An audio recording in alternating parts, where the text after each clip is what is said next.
Let's start with our first story. And consumers of maize and some players in the poultry industry have begun feeling the effects of the sudden rise in maize prices on the market. The hikes, according to some players, have come about as a result of the devastation by the fall armyworm in recent times. The price of a bag of the commodity of maize, which was currently being sold at 100 Ghana cedis, is now going for 150 cedis, and then also 250 cedis, depending on where you're buying it from. Prisapia has more in the following report.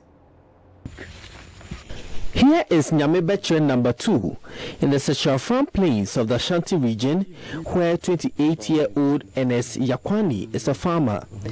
His 7-acre maize farm is not doing well because the fall armyworm has eaten most of them. If these worms would have spoiled the maize, by the end of the year, I would have been able to get 70 bags out of it. And you think you can get 70 bags looking at the situation? No. Even 40 bags I cannot get, because there is some parts you know very well that this maize will produce more, but the way these armyworms are spoiling it, you lose your confidence. This conversation was May 2018, and his situation was similar to the many farmers that lost thousands of acres of maize in 2017 because of the same problem. An indication that maize farmers would harvest way less than they had projected and could lead to shortage. But the authorities act responsively. Here at Kontompo, in the Sokoymampon district of the Ashanti region, only large maize distributors operate here. Business isn't as vibrant as before, mainly because prices have gone up.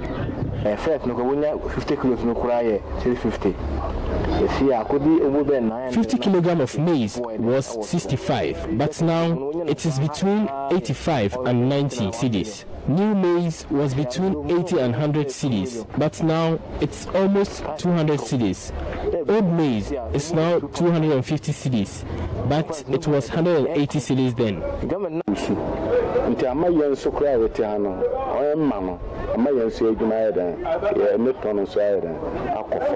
Another major distributing point in the region is the Swanse market, where Zakaria Furukum has been trading. He is surprised with the unprecedented hikes.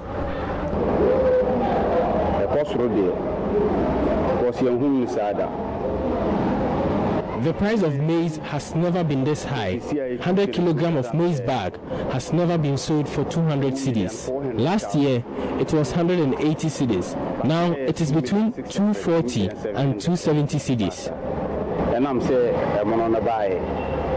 I'm on 1,800,000. Here at Dr. Mensa is an area of maize traders retailing the commodity.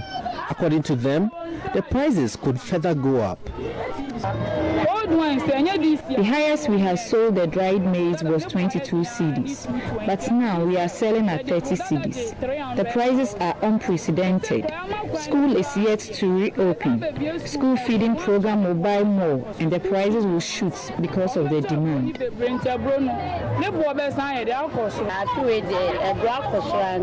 The prices are really high. Rubber container was 15 cedis for fresh maize, but now 24 cedis. Looking at things, prices will go up further. Statistics show that about 65% of feed inputs of poultry is maize, which means they are the hardest hit by the price hikes. David Asaresiama owns 8,000 birds in Boama Soko up the Fenso Road in Ashanti region. He says the current situation has increased the cost of production.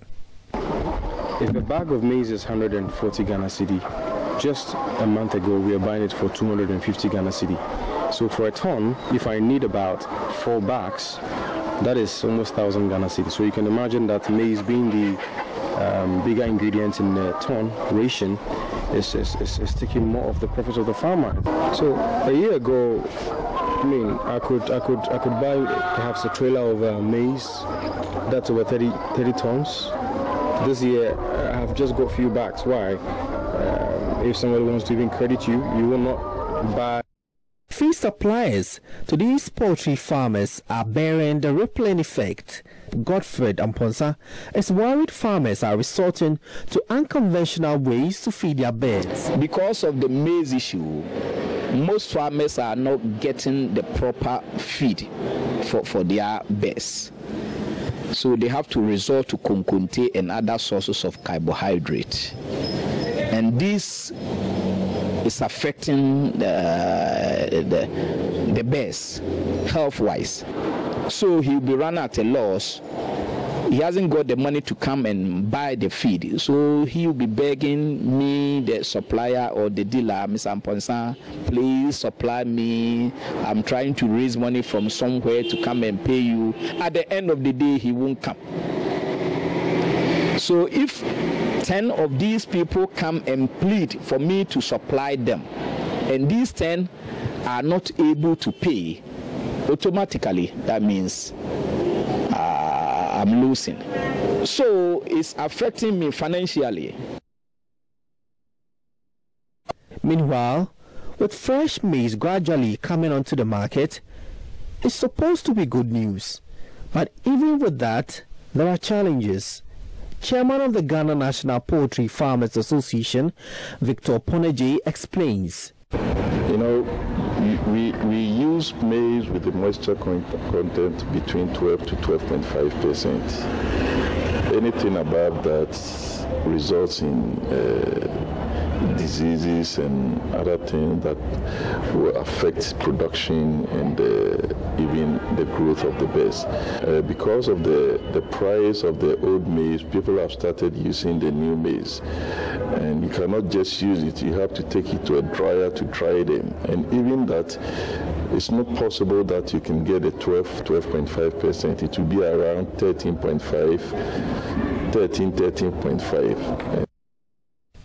Bad roots in growing areas, coupled with high cost of fertilizer, are some of the challenges. Stronger controls and proper warehousing is critical. In the face of this, it is important that Agric Ministry is more responsive in tackling the maize challenge to avoid a recurrence in future. Prince Apia reporting.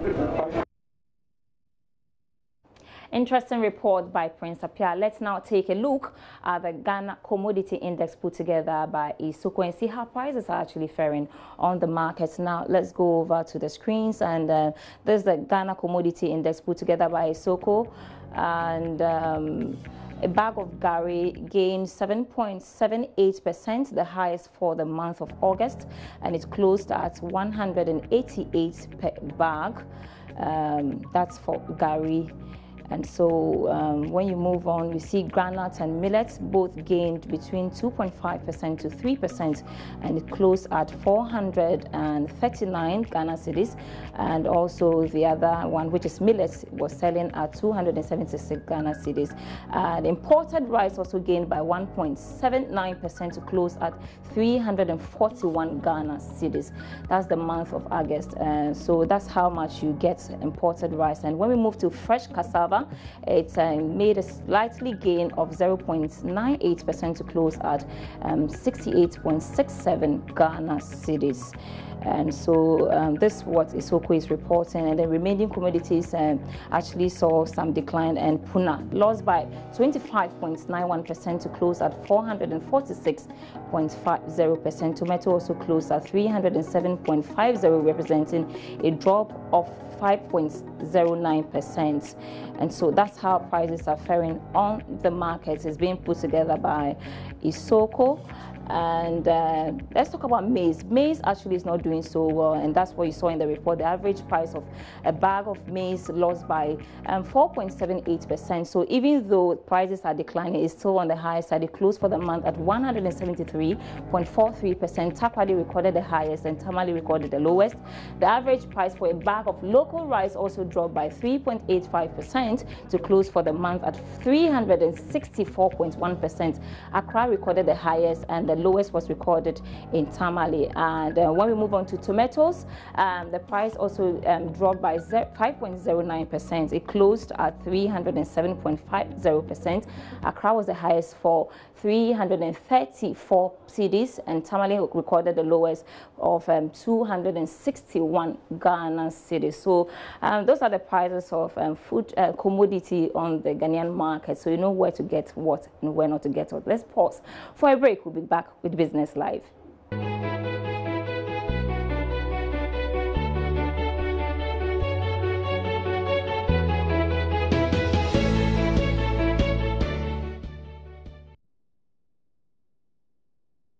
You're still watching Business Live. Government has worked on plans by Norwegian oil firm Aker Energy to support the accredited oil and gas capacity program with $4.5 billion. The Accelerated Oil and Gas Capacity Program was launched by President Akufo-Addo in November 2017. It is aimed at building the capacity of citizens and industry with requisite skills to actively participate in Ghana's oil and gas industry. According to the CEO of oil firm Aker Energy Ghana, Jean Arve Hogan, the decision to support the program forms part of the company's commitment to boost the local oil and gas industry. We will support the governmental initiative for oil and gas training with a $4.5 million that was communicated by the deputy minister today as well, and that's correct. We will do that as soon as we get the application formally coming through, and that will then build on the competence among, could you say, the theoretic or academic skills. But we have also argued strongly for developing vocational training. And I personally participated in a visit in March at the Regional Maritime University. And I think when I myself saw the skill set that you build up there, I think it's a very good solution. Deputy Minister of Energy Joseph Kujo, who briefed the media at the end of a week's trade mission by the Petroleum Commission in Norway, described the development as exciting.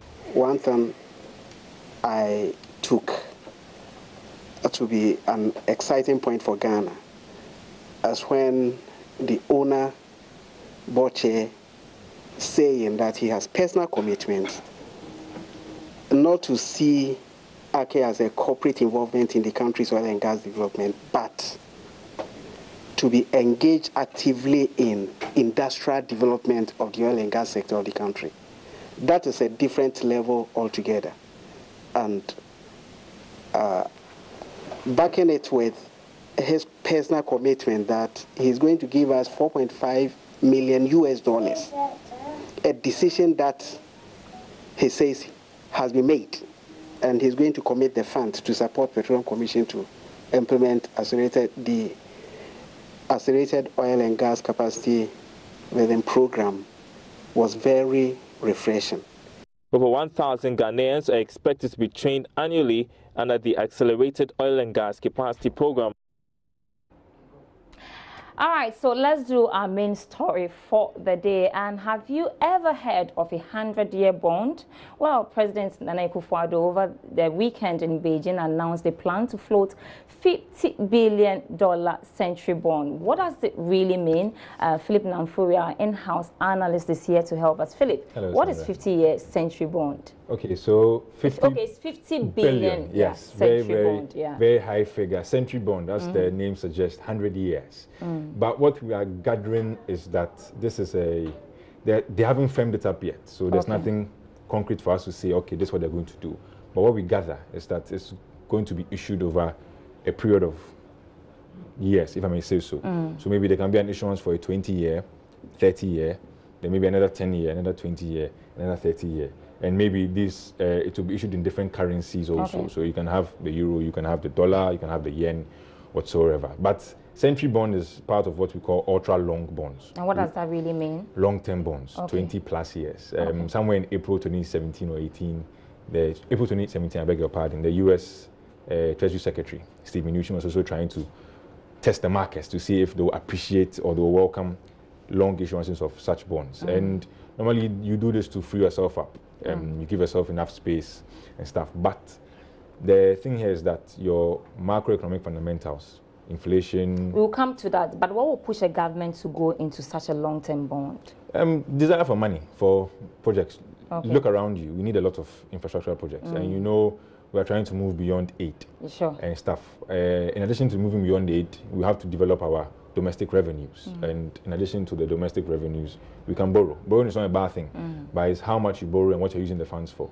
So if these funds are going to be put into good projects that will pay for themselves, then it's all well and good. So do we know of countries that have practiced this before, and what is the success story or the failure that we will have to look at when we want to go into such a long-term bond with another country? Okay, so the country that comes up easily is Argentina. Okay. And we know initially when they issued, it was received with such warmth. But as time went on, they experienced a number of economic issues, and it caused a number of problems. Demand for the bonds dropped on the trading market. And like I said, your economic fundamentals must hold over a long period for you to consider such issuances, I beg your pardon. So yes, these are some of the things that we should be wary of going forward. Okay, so like you said, government said it's just a plan. We are not sure whether we are going to do it, so just testing the waters to see whether, I don't know whether Ghanaians will accept it or not. I'm sure once the president has announced it, it will, I mean, he's the man of the land. I'm sure, I mean, in terms of paper,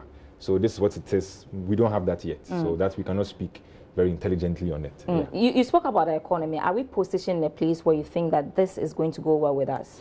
Now, we've done a number of long-term issuances, the historic bonds and the most recent one, 10 years and stuff like that. Yes, if we hold our fundamentals right and then the market feels like this is going to go well, then we'll get these issuances passed, or we'll be able to undertake these issuances. Where you stand at, do you think that economics, we have positioned ourselves well to go into what we want to go into? Well, Sandra, in my opinion, I think my opinion is irrelevant to this discussion. Yeah, but do you think we are well positioned to do what we want to do? If we can hold the anchor, if we can sustain our economic growth, we can sustain the fundamentals, inflation, CD, exchange rate, etc. Why not? Are we in the position to sustain inflation, the CD and all that? We've seen the issue with the CDI has been going. Can we hold this firm? Right now, let me look at inflation. We've done well with inflation. We've brought it down to single digits. There was a bit of an increase somewhere along the line. It came back down. With the CD, you know, we trade on international markets. We are subject to externalities, external pressures and stuff like that. So going forward, yes, we need to manage these situations, but I'm sure with the right thing. That's why the president said economists and Ministry of Finance, when they come together, the great minds will think and put things together. So in all this, yes, President has announced that the Ghanaians the debate has just begun, but what do we stand to benefit from this whole thing? You talk about the quest for more money to be able to do it, but do we stand to gain anything? This long-term loans, bond that we are going to float, is it something that can really benefit us? Or you said if the money will be channeled through the right... Yes, because you know the Akosombo Dam like this was a loan, but it paid for itself over a period of years. So if we take funds and we're going to put it into capital expenditure, that will pay back for itself rather than recurrent expenditure, we don't have a problem. All right, thank you very much, Philip Namfuri. It's always a pleasure having you back. Government says the proposed $50 billion century bond is being considered as one of the options in dealing with funding challenges facing the country. Speaking to Joy Business in China, Information Minister Kojo Oppong-Nkrumah said no firm conclusion have been made yet. The President mentioned the administration is considering the possibility of a century bond, as has been done by other countries, China itself, Argentina, Austria, Belgium, and many other countries. So if you look at a lot of the infrastructure that has been done here in China and other parts of the world, which we are all impressed about, it's financed through one way or the other. And as we are learning, we have gradually moved from the short-term expensive financing instruments to long-term cheaper financing instruments. And so for us from Ghana, at this stage when we have succeeded in improving domestic revenues, in improving expenditure efficiency, which is why you see that our deficits are down, it is time now for also to explore ways by which we can get into some of these financing modes. And that is why government is considering this century bond. Some numbers have come up already, as I'm sure you have heard. But again, at this stage, it's at the consideration stage. There are many things you want to consider. What is the impact on your debt sustainability. What is the size of your economy to be able to absorb whichever of these ticket sizes are being spoken about? How much fiscal space will it really give you? What are your revenue patterns like with which you're going to service a bond of this nature? How much of your old debt can it retire? Estimates currently show that we can retire about 30% of our current debt stock if we did a transaction of this nature. What will be the coupon rate? What will be the repayment patterns? So all of these things come into being. Can you get a moratorium as part of it? And it is all of these features that are being considered at this stage so that we arrive at a final position whether or not we do this. We're still staying on the century bond, and financial consultant Charles Maize is asking government to tread cautiously over plans to issue the $50 billion century bond, even though government argues it would help deal with the funding challenges facing infrastructure projects. Charles Maize says it would be in government's interest not to push for the proposal. Look at the history of those who have done it. It has always been corporate, like Coca-Cola and Co. They are the guys who would go in with an option that after 30 years they can pay you back, provided everything has been worked out. But we can't do that. What are the risks? Because some would say that in a market like this, it's worth exploring. Some others have done it. Why do you think that we should tread cautiously on this approach? Because others have done it. So maybe we can also be the first. I believe the same argument was raised when we, in 2007, we wanted to do the Eurobond. Yes, because it was a 10-year. We apologize for the loss in sound there, but that's all for business tonight. My name is Sandra Sinamap, and I'll be back here tomorrow for more business. Thanks for watching.